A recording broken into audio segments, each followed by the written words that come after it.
우리는 말씀을 묵상하다 보면은 가끔 자신이 없어지고 우리 자신이 작아질 때가 있습니다.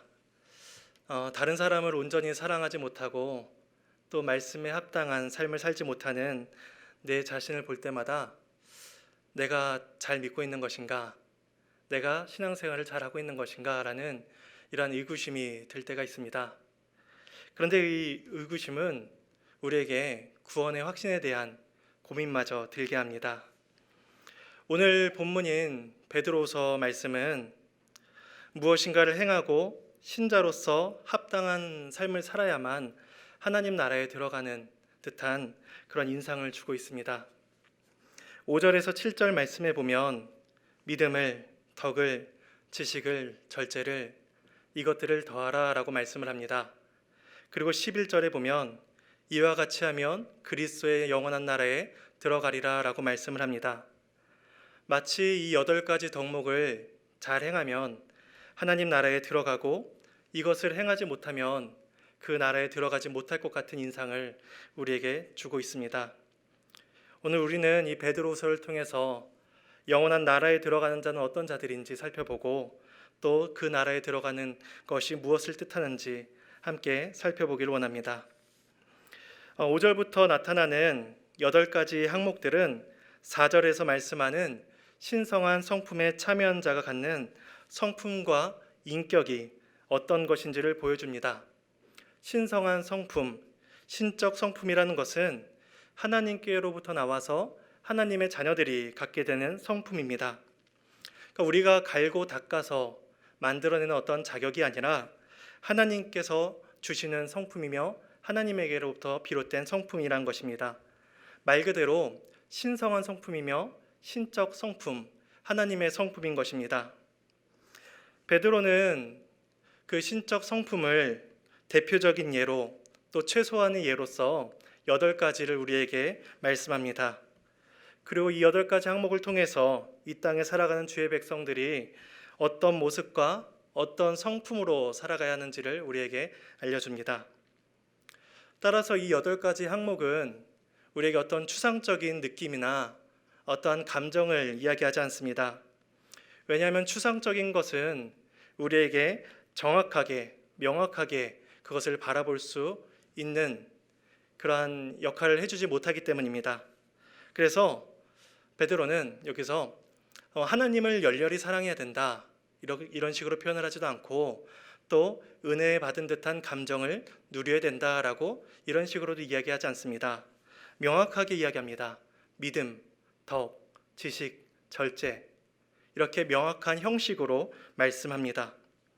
특별히 믿음으로 시작해서 사랑으로 끝난 이 항목은 우리의 삶에서 실제적으로 나타나야 될 항목이며 또한 형식임을 우리에게 알려줍니다. 그래서 우리는 이 8가지 항목을 통해서 우리의 삶을 비춰볼 수가 있는 것입니다. 또한 이 8가지 성품은 우리에게 어떠한 특별한 경험이나 능력을 이야기하지도 않습니다. 마치 신성한 성품에 참여하는 자는 환상과 기적을 경험해야 된다라고 이야기하지도 않고 신성한 성품을 가진 자는 어떠한 놀라운 능력을 행해야 된다라고 말하지도 않습니다. 베드로는 과거에 경건에 대해서 오해하는 사람들을 만났던 적이 있습니다. 사도행전 3장에 가면 우리가 잘 아는 이야기가 있습니다. 성전 미문에서 나면서부터 앉은뱅이 된 일어나지 못하는 자가 있습니다. 베드로와 요한이 성전에 들어가다가 그 자를 일으켜 세웁니다. 그 일으켜 세운 모습을 보면서 많은 사람들이 베드로와 요한을 놀랍게 여깁니다. 근데 그때 베드로가 이런 말씀을 합니다. 제가 읽어드리겠습니다. 베드로가 이것을 보고 백성에게 말하되 이스라엘 사람들아 이 일을 왜 놀랍게 여기느냐 우리 개인의 권능과 경건으로 이 사람을 걷게 한 것처럼 왜 우리를 주목하느냐라고 말씀합니다. 이 일이 그 앉은 자를 일으키는 것이 자기의 경건이나 자기의 능력이 아니라는 것입니다. 사람들은 베드로를 오해했습니다. 베드로에게 특별한 권능이 있거나 베드로에게 남들과는 조금 다른 특별한 경건성이 있다라고 그렇게 오해를 하였습니다. 그런 것이 있기 때문에 그런 일을 행할 수 있다라고 오해한 것입니다. 그래서 베드로는 그런 그들을 향해서 자신을 주목하지 말라라고 이야기합니다. 그 사도행전 3장 사건의 이유로 오늘 베드로후서 이 말씀을 쓸 시기에는 베드로는 상당히 나이가 들었을 것이고 상당히 많은 시간이 흘렀을 것입니다.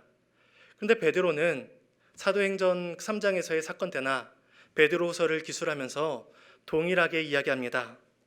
그리스도인의 경건은 특별한 능력이 아니라는 것입니다. 또 신비한 능력도 아니라는 것입니다. 그래서 베드로는 신성한 성품을 이야기할 때 누구에게서나 나타날 수 있는 그러한 성품들로 말씀을 합니다. 우리가 이런 신적 성품들을 행해야 되는 이유는 4절에 나타납니다. 본문 4절에서 말씀하는 바 이렇게 말씀합니다. 정욕 때문에 세상에서 썩어질 것을 피해야 하기 때문이다 라고 이야기합니다. 우리가 세상에서 갖는 정욕은 탐심, 욕심, 탐심 이런 욕망 등을 이야기합니다. 죄로 인해서 하나님을 떠난 자가 자기 스스로의 힘으로 자기 만족을 위해서 살 수 있다라고 생각하는 것이 바로 정욕입니다. 이 정욕은 그래서 어떤 부정한 성적인 욕망일 수도 있고 또 하나님보다 높아지고자 하는 그런 교만한 마음일 수도 있습니다. 또한 그 정욕은 물질적인 욕심으로 나타날 수도 있습니다. 그것이 무엇이 됐든지 간에 자기 자신을 위해서 자기 만족을 위해서 사는 자는 모두 정욕을 쫓아 사는 자입니다. 성경은 말세가 될수록 이러한 정욕을 가진 자들이 많이 등장한다라고 말씀을 합니다. 우리가 읽은 베드로후서 1장 뒷부분에 있는 3장 말씀을 잠시 살펴보도록 하겠습니다. 베드로후서 3장 3절에서 4절 말씀에 이렇게 말씀합니다. 우리 함께 읽어보도록 하겠습니다. 먼저 이것을 알지니 말세에 조롱한 자들이 와서 자기의 정욕을 따라 행하며 조롱하여 이르되 주께서 강림하신다는 약속이 어디 있느냐? 조상들이 잔 후로부터 만물이 처음 창조될 때와 같이 그냥 있다 하니, 이 정욕을 쫓는 자들은 내세를 부정합니다. 영원한 삶을 생각하지 않습니다. 오로지 현재 자신의 기쁨과 욕심에 맞춰져 있는 자들입니다. 그래서 그들은 내세를 소망하며 살아가는 그리스도인들을 조롱합니다. 주께서 언제 강림하시겠느냐? 주께서 다시 오신다고 언제 약속을 했느냐라고 이렇게 그리스도인들을 조롱합니다. 오늘 본문으로 돌아오면 1장 4절 말씀에 정욕을 쫓는 자들의 결과가 어떤지를 말씀합니다. 4절 말씀에 이렇게 말씀합니다. 너희가 정욕 때문에 세상에서 썩어질 것이었다 라고 말씀합니다. 정욕은 썩어질 것입니다. 그 정욕을 이렇게 비유해 보겠습니다. 이 전기 코드가 뽑힌 냉장고와 같습니다. 정욕은. 그래서 냉장고의 코드를 뽑으면 당장은 냉동실은 괜찮습니다. 여전히 코드는 뽑혀 있지만 여전히 냉기가 돌아 있고 여전히 냉동실의 식품들은 얼려져 있습니다. 근데 시간이 점차 흘러도 얼음이 녹을 때까지는 그 식품이 여전히 신선하게 존재합니다. 근데 그 냉기가 다 빠지고 그 얼었던 식품조차 다 녹아버리면 그 냉동실의 식품들은 다 부패하고 썩어져 버립니다. 정욕은 마치 이와 같습니다. 지금 당장은 냉기가 있는 것 같고 지금 당장은 생기가 있는 것 같아서 우리에게 큰 만족과 기쁨을 줄 것처럼 느껴집니다. 하지만 시간이 지나면 우리의 정욕은 모두 부패하고 썩어져 버릴 것입니다. 우리 모두는 다 죄의 정욕으로 사로잡혔던 자들입니다. 베드로가 말하는 이러한 믿음, 덕, 지식 이런 것들을 결코 행하지 못한 자들이었습니다. 혹 추구한다고 해도 다른 방식으로 추구하는 자들이었습니다. 믿지 않는 분들 한번 생각해 보십시오. 믿지 않는 분들에게 믿음이 있고 그들에게도 덕이 있고 지식과 절제와 사랑이 있습니다. 그렇다면 베드로가 말하는 것과 믿지 않는 사람들이 행하는 것은 과연 어떤 차이가 있을까요? 그것은 바로 내적인 동기 가운데 있습니다. 그들에게 믿음이 있다고 하더라도 그들이 가지는 믿음은 자기가 소원하는 바가 이루어지기를 바라는 믿음입니다. 또 정이 많고 따뜻한 사람이어서 인류애로 가득 찬 사람일 수도 있습니다. 그래서 덕을 행하는 것이죠. 또 지적인 탐구를 좋아해서 지식 습득하기를 기뻐하는 사람일 수도 있고, 또 자기의 어떠한 목적을 위해서 자기 삶을 절제하는 사람일 수도 있습니다. 근데 그 믿음이, 그 덕이 어떠한 형태로 나타나든지 간에 믿지 않는 사람들의 그러한 모습들은 결국 자기 사랑, 자기의 정욕으로 나타난다는 것입니다. 그래서 신자들은 정욕을 쫓아 살지 않습니다. 자기 만족을 위해서 절제하는 것이 아닙니다. 4절 말씀에 이렇게 말씀합니다. 이로써 그 보배롭고 지극히 큰 약속을 우리에게 주셨다라고 말씀합니다. 그리스도인들에게는 약속에 소망이 있습니다. 이 약속이 있기 때문에 우리가 세상의 정욕을 버리고 영적 소망을 두고 살아갈 수가 있는 것입니다. 이 하나님께서 주신 약속이 어떤 성격을 가지고 있는지 약속을 수식해서 설명해 주는 표현들이 있습니다. 보배로운 약속이다, 지극히 큰 약속이다 라고 말씀합니다. 하나님께서 비천한 사람에게 주신 약속이며 그 약속 자체에 우리들을 향한 귀한 보배와 은혜가 있기 때문에 그 은혜가 귀한 것입니다. 그 약속이. 우리가 베드로전서 1장 3절 4절을 함께 찾아보도록 하겠습니다. 베드로전서 1장 3절과 4절 말씀입니다. 함께 읽어보겠습니다. 우리 주 예수 그리스도의 아버지 하나님을 찬송하리로다.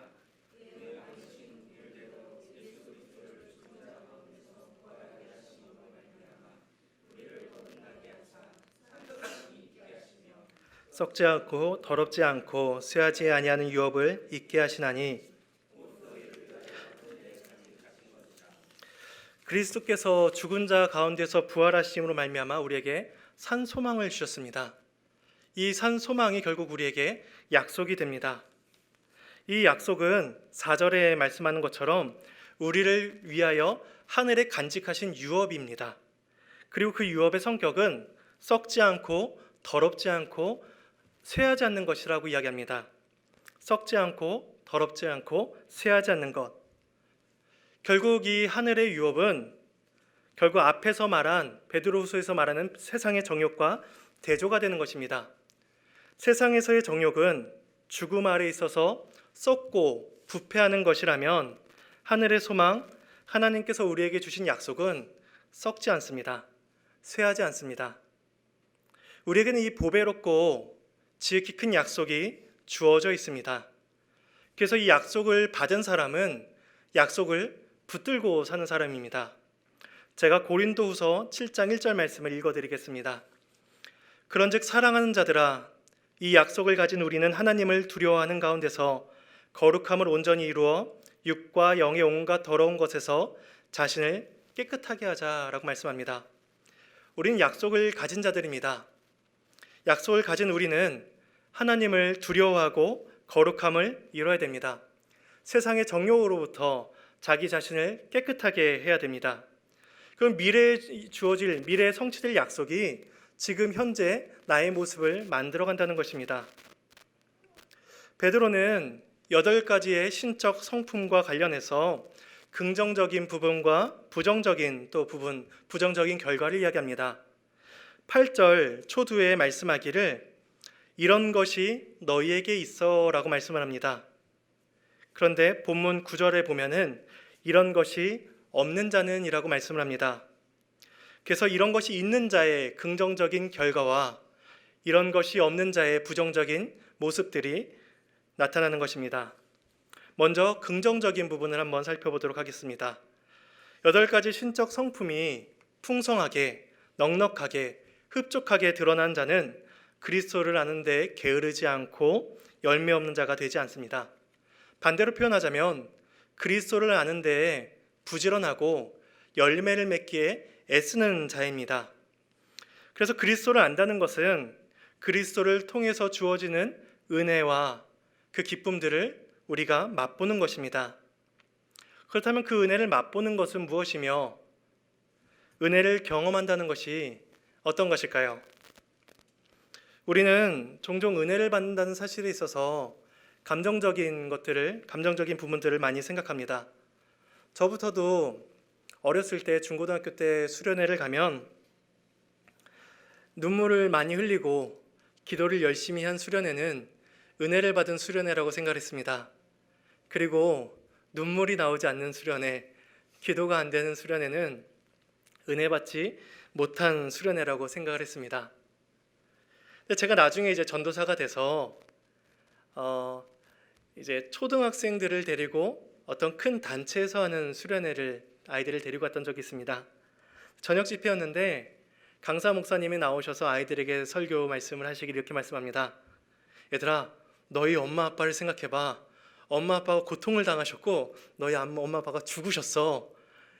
그렇게 엄마 아빠에 대한 이야기를 한창 하시다가 예수님 이야기를 합니다. 예수님께서 그렇게 죽으셨단다. 우리 함께 회개하며 기도하자. 아이들이 울면서 기도를 했습니다. 그런데 사실 아이들은 예수님 이야기가 나오기 전부터 울고 있었습니다. 엄마 이야기가 나올 때부터, 아빠 이야기가 나올 때부터 아이들은 그렇게 울고 있었습니다. 물론 그런 감동이 주는 유익과 효과도 있을 것입니다. 그런데 베드로는 우리에게 그러한 감동과 감격으로 살아가라라고 이야기하지 않습니다. 결국 그리스도를 아는 것, 그리스도께서 우리에게 베푸신 은혜를 깨닫는 것은 말씀밖에 없기 때문입니다. 말씀을 통해서 그리스도에 대한 지식이 우리에게 주어지고 그 지식이 우리의 삶에 변화를 가져오는 것입니다. 베드로가 말하는 신적 성품과 그리스도를 아는 지식은 서로 연결이 되어 있습니다. 그래서 그리스도를 알기 때문에 신적 성품을 행할 수 있는 것이고 신적 성품을 행할수록 그리스도를 아는 지식이 더욱더 커져가는 것입니다. 이것이 긍정적인 결과입니다. 근데 이어서 9절에 보면 신적 성품이 없는 자의 부정적인 모습들이 나타납니다. 9절 말씀을 함께 읽어보도록 하겠습니다. 이런 것이 없는 자는 맹인이라 멀리 보지 못하고 그의 옛죄가 깨끗하게 된 것을 잊었느니라. 신적 성품이 없는 자는 맹인이라고 이야기합니다. 베드로 사도가 말하는 맹인의 특징은 멀리 보지 못한다는 것입니다. 그래서 이 맹인은 두 가지 면에서 멀리 보지 못합니다. 먼저 한 가지는 앞에 있는 것을 멀리 보지 못합니다. 왜냐하면 베드로는 앞서서 이렇게 말씀을 했습니다. 하나님이 보배롭고 지극히 큰 약속을 주셨다. 그 약속은 곧 이루어질 것이니 그 약속을 붙들며 살아라 라는 이런 말씀을 앞에서 말씀을 했습니다. 그런데 멀리 보지 못하는 자는 결국 나중에 이루어질 그 약속을 보지 못하는 것입니다. 그래서 믿지 못하는 것이죠. 원래 약속이라는 것은 아직 이루어지진 않았지만 그 약속을 준 사람이 그 약속을 지킬 것이라는 것을 믿고 기다리는 것입니다.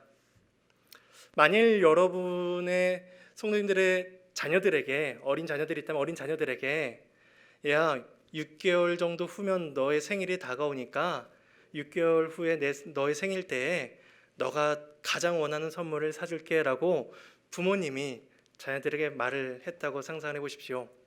근데 만일 그 말을 들은 자녀가 속이든 겉으로 표현을 하든 거짓말, 작년에도 그렇게 말했으면서 라고 한다면 이미 그 아이는 부모님의 약속을, 부모님에 대한 신뢰를 갖지 못하고 있는 것입니다. 그래서 약속을 믿는다는 것은 결국 약속을 주신 분을 믿는 것입니다. 근데 이 9절에서 멀리 보지 못하는 이 맹인은 결국 멀리 보지 못한다는 것이 약속도 보지 못하고 그 약속을 주신 하나님도 신뢰하지 못한다는 결과가 나타납니다. 그런데 이 맹인은 단순히 앞을 보지 못하는 것이 아닙니다. 이 맹인은 뒤를 돌아보지도 못합니다. 9절에 이렇게 말씀을 합니다. 그의 옛죄가 깨끗하게 된 것을 잊었느니라 라고 말씀을 합니다. 복음의 목적과 그리스도의 은혜를 잃어버린 것입니다. 우리들의 죄 용서를 위해서 어떤 일이 일어났습니까? 창세전에 하나님께서 우리를 택하셨습니다. 그리고 아담 때부터 주어진 그 언약의 약속이 수천 년이 지난 이후에 성취되었습니다. 그리스도께서 죽으심으로 우리에게 죄사함을 허락하셨습니다. 베드로는 이렇게 말하는 것과 같습니다. 그리스도께서 스스로를 낮춰서 자신의 신성과 인성을 다 버리고 벗어던지고 이 땅에서 우리와 같이 생활하셨고 죄인들의 반대를 당하셨으며 우리들의 죄 용서를 위해 십자가의 수치를 당하셨으니 또 그로 인해서 우리에게 거룩하게 될 수 있는 능력을 주셨으니 그 모든 은혜들을 잊지 말아라.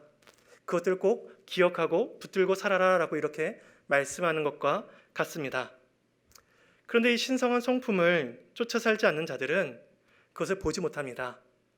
과거를 잊어버렸고 앞에 있는 약속을 보지 못하는 자들입니다. 결국 이 맹인은 미래도 앞에 것도 바라보지 못하고 뒤에 것도 바라보지 못하니 결국 이 맹인은 자기 자신 앞에 있는 현재만 바라보는 자들입니다. 지금 눈앞에 있는 현실의 기쁨과 현재의 만족에 빠져서 살아가는 자들입니다.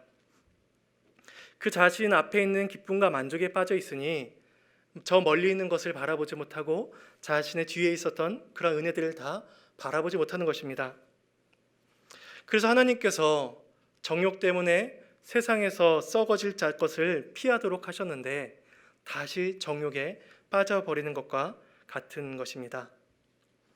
사도 베드로는 8가지 미덕이 있는 자와 없는 자의 긍정적인 부분과 부정적인 부분에 대해서 말씀을 하고 10절에서 우리가 어떻게 해야 될지에 대해서 말씀을 합니다.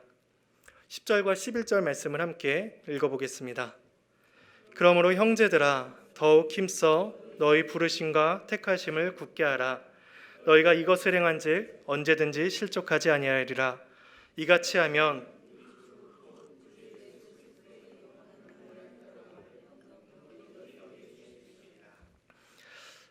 베드로는 앞서서 신성한 성품이 있는 자와 없는 자의 차이가 그렇게 극명하게 크니 이제 10절에 말씀하기를 그러므로 더욱 힘써 행하라 라고 말씀을 하는 것입니다. 그런데 앞서 5절에서도 미덕들을 말함에 있어서 그러므로 너희가 더욱 힘써 행하라 라고 말씀을 합니다. 5절에서도 더욱 힘써 행하라 라고 이야기하고 10절에서도 더욱 힘써서 행하라 라고 이야기합니다. 왜냐하면 힘써야 할 책임이 우리에게 있기 때문입니다. 힘써서 하면 그리스도를 알고 열매를 맺을 뿐만 아니라 택하심과 부르심을 굳게 할 수 있다는 것입니다. 단단히 하고 확실하게 할 수 있다는 것입니다. 그러면 하나님의 나라에 들어가리라 이렇게 말씀을 합니다. 처음에 말씀드렸듯이 이러한 말씀들이 우리들에게 오해를 주는 듯합니다. 마치 우리가 힘써서 부르심과 택하심을 굳게 하면 또 신적 성품을 마음껏 발휘하면 하나님 나라에 들어갈 수 있다는 것처럼 우리에게 말씀하는 것 같습니다. 그러나 이 하나님의 나라 예수 그리스도의 나라는 우리의 힘으로 들어갈 수 있는 나라가 아닙니다. 우리의 믿음의 크기나 덕의 실천이나 지식의 방대함이나 이런 것들로 하나님의 나라가 들어가는 것이 아님을 사실 베드로는 우리가 읽은 본문 가운데에서 여러 차례 우리에게 알려주고 있습니다. 3절 말씀을 함께 보도록 하겠습니다. 3절에 이렇게 말씀을 합니다. 그의 신기한 능력으로 생명과 경건에 속한 모든 것을 우리에게 주셨으니 라고 말씀을 합니다. 이미 주셨다고 말씀합니다. 이 신기한 능력은 신성한 능력이라고 보시면 됩니다. 하나님께서 하나님이시어서 가지는 그러한 신성한 성품으로서 신성한 능력으로서 생명에 속하는 경건과 능력을 우리에게 주셨다는 것입니다. 그러니까 우리에게 경건과 능력을 생명을 주시기 위해서 하나님의 신성한 능력, 신기한 능력을 소위 발동하신 것입니다. 그 신기한 능력을 활용하셔서 우리에게 생명과 경건을 주시는 것이죠. 그런데 4절 말씀에 또 이렇게 말씀을 합니다. 이로써 그 보배롭고 지극히 큰 약속을 우리에게 주사라고 말씀을 합니다. 약속까지도 우리에게 주셨습니다. 그래서 우리는 생명도 받았고 경건도 받았고 신적 성품도 받았으며 하나님의 약속도 받은 자들입니다. 그래서 다시 10절을 보면 이렇게 말씀을 합니다. 더욱 힘써 부르심과 택하심을 굳게 하라라고 말씀을 합니다. 이 부르심과 택하심도 우리가 취할 수 있는 것이 아닙니다. 주님이 부르셔야 들을 수가 있고 주님이 택하셔야 택함을 받는 것입니다. 그래서 결국 우리는 전적으로 하나님의 은혜를 받은 자들입니다. 우리 중에 만일 나는 이 베드로가 말하는 신성한 성품에 합당한 믿음도 없고 덕도 없는 것 같다 라는 이런 고민 때문에 구원의 확신에 어떠한 흔들림이나 고민이 드시는 분이 계시다면 한번 반대로 생각을 해보십시오. 반대로 그리스도를 믿지 못하는 자들은, 그리스도를 알지 못하는 자들은 이런 고민조차도 가지지 않습니다. 그들은 신성한 성품에 관심이 없습니다. 오로지 정욕에, 세상의 기쁨의 만족에만 관심이 있습니다. 자신의 어떠한 모습을 보면서 가슴 아파하고 애통해하는 모습이 그들에게는 결코 없습니다. 그래서 내가 이렇게 해도 괜찮나라는 이런 어떤 신앙의 고민이 든다면 그것 자체가 내가 신성한 성품을 소망하고 있다는 것입니다. 내가 생명과 경건을 이미 받은 자라는 것입니다. 이 모든 것들은 나의 능력으로 취하는 것이 아니라 하나님께서 이미 주신 것입니다. 주시고 주셨다라고 우리에게 말씀을 합니다. 그래서 우리는 이 모든 신앙생활들을 우리의 능력으로 살아가는 것이 아닙니다. 우리의 실력으로 부르심을 굳게 하고 구원의 확신을 단단하게 하는 것이 아닙니다. 우리는 그저 주님께서 우리 손에 쥐어주신 그 은혜를 바라보면서 그 은혜들을 확인하면서 감사하며 그 길을 나아갈 뿐입니다. 그래서 11절 말씀에 이렇게 말씀을 합니다. 그 나라에 들어가는 것도 주시겠다라고 이렇게 말씀을 합니다. 그런데 그 나라에 들어갈 때 어떻게 들어가냐면 넉넉히 주시겠다라고 말씀합니다. 넉넉히 들어간다는 것은 우리가 가는 그곳을 알고 있기 때문에 확신을 가지고 가는 것입니다. 불안하거나 흔들리지 않는 것입니다. 그 길이 아무리 좁고 협착해서 마치 그 길을 나 혼자만 가는 것 같고 그 길을 내가 혼자 스스로 감당할 수 없다라고 생각하는 것이 아니라 내가 그 가운데서도 넉넉히 나아갈 수가 있는 것입니다. 왜냐하면 내게 주신 것들이 너무 많이 있습니다. 생명을 주셨고 경건과 모든 약속들을 우리에게 허락하셨습니다. 우리에게 그 나라도 주셨습니다. 믿음을 주셨고 덕을 주셨고 사랑할 수 있는 그런 모든 신적 성품들을 우리에게 허락하셨습니다. 다만 우리에게는 그것들을 가지고 걸어가야 될 길이 조금 남아있을 뿐입니다. 그래서 우리는 좌절할 필요가 없습니다. 하나님 나라는 내 믿음이나 내 덕이나 내 능력으로 가는 것이 아니기 때문입니다. 하나님 나라는 덕이 부족한 자에게도 허락된 나라이며 사랑이 부족한 자에게도 허락된 나라입니다. 잘난 사람이, 능력 있는 사람이 들어가는 나라가 아니라 부족한 사람이 하나님의 은혜를 받아 들어가는 나라입니다. 우리 모두 그 나라를 소망하며 이 땅에서 신성한 성품을 발휘하며 살아가는 우리 모두가 되기를 소망합니다. 우리 이 시간 함께 찬양하시겠습니다.